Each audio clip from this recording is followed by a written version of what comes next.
Buckaloose, we decided to come up with a name as opposed to the So-and-So Quartet.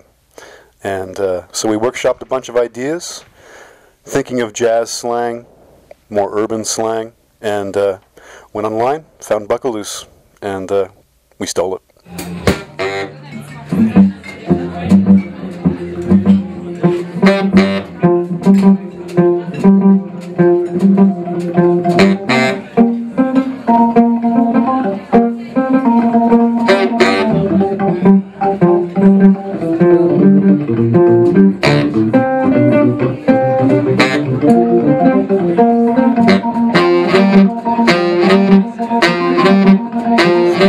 Letting loose, cutting out, having a good time. Exuberance. Exuberance. Exuberant. So are you guys a lot more exuberant now that you're Buckaloose as opposed to Gale Rodrigues, which was... Hell yeah! All right. No, I think, well, first of all, this has always kind of felt like a band, but thanks to Vanessa and Chris, they really put us together.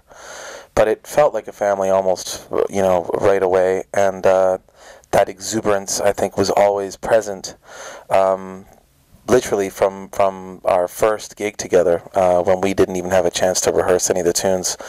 We just sort of got together at a club in Toronto called the Rex Hotel, a jazz hotel, jazz bar, where we actually had that first opportunity, and I think we all knew right then and there that there was a certain kind of energy that we couldn't escape. Chris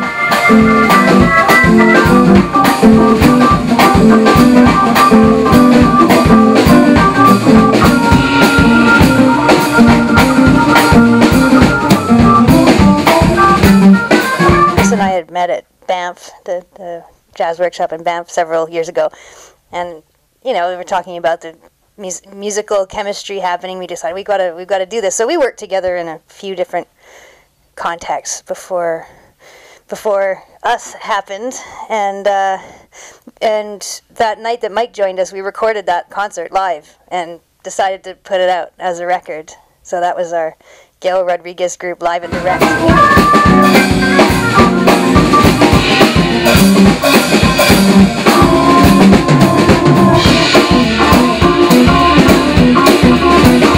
After a while, the group started to gel even more, and we were having contributions from everybody. We're playing tunes of all of ours, and it felt like a real band unit rather than, okay, here's a leader or two and everything else follows it. It wasn't like that anymore. So we decided with this opportunity to record a studio album. Shout out to Francois Le Lab Records. Thank you very much for giving us this opportunity. We thought it was a good chance to have a fresh start as a band and identify ourselves as a band. Yeah. So, yeah, we had just done a tour of the Western provinces, thanks to the Canada Council. So we had a bunch of new material in the book.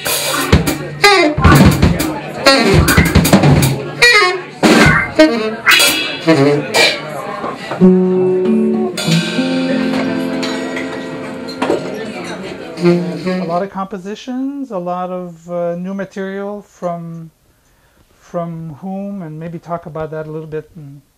Sure. Well, I guess again with coming up with the band name and how it was really sort of solidifying itself as a group, you know, as an entity unto itself. Another big part of that was the compositions.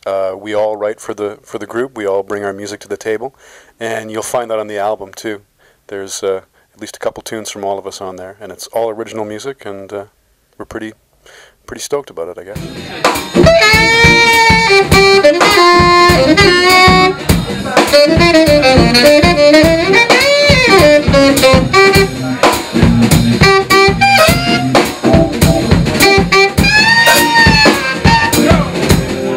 And I think that the organ is an important part of the music, or as opposed to your other projects. Vanessa, how does that work with Buckaloose? Is it just as omnipresent? Well, all of my projects as a jazz organist, it centralizes around the original tradition of a jazz organ group. Mm-hmm.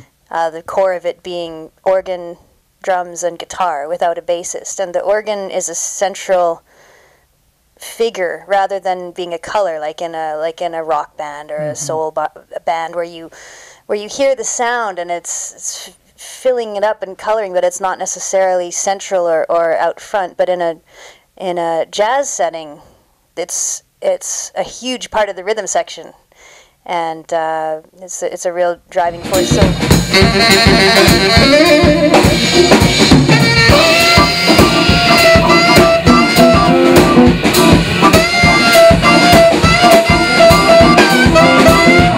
what was your biggest challenge for this project, considering maybe that you're not all physically living in the same city? What? that's it. Yeah. That and Managing, because I think organ Chris, schleppage too. organ schleppage. It's a heavy one, huh? Yeah. Chris is in Toronto. So is Davide. So is Davide.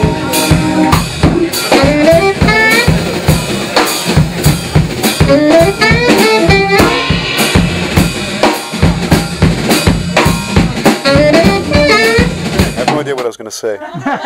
Friendship endeavor. Yeah. I was going to say something sarcastic and political, but I'm going to avoid that whole deal. And Oh, you shouldn't. hand the microphone off to Davide.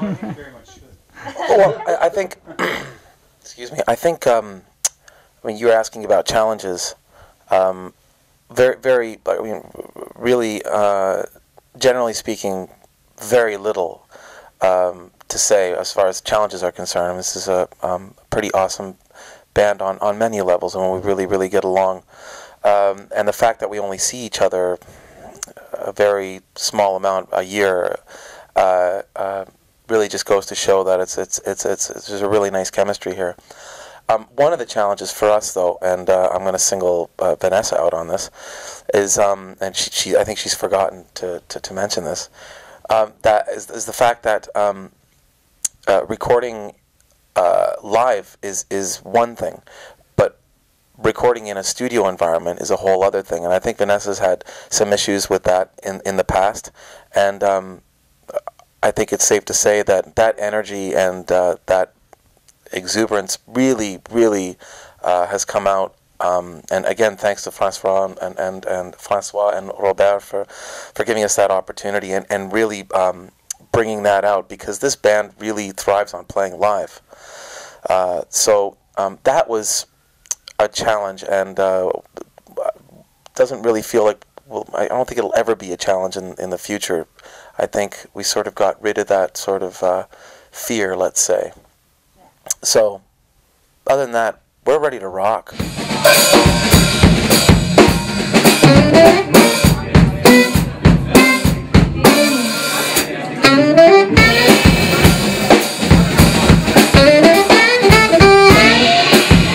All right. You started talking about Francois and the Studio 270. Maybe you just mention, talk about why you chose that particular studio. There's a lot of studios in Montreal. There's home studios. What brought you there? Well, it's my understanding that it's more of a case of them choosing us. Yeah. But then when we went through with it, I'm glad you asked that, because that's exactly what I was going to add to what Davide said. It had a lot to this record. Really did I think an excellent job of squaring the circle of capturing a lot of that raw energy and good feeling that you get in a club, but then making it presentable, from the standpoint of putting it in a disc. Because sometimes in a live show, as long as there's tons of energy, there can be some rough edges here and there, and that's exactly the hard thing when you go into a studio, is how to get rid of the hard energy or hard edges, but keep the energy.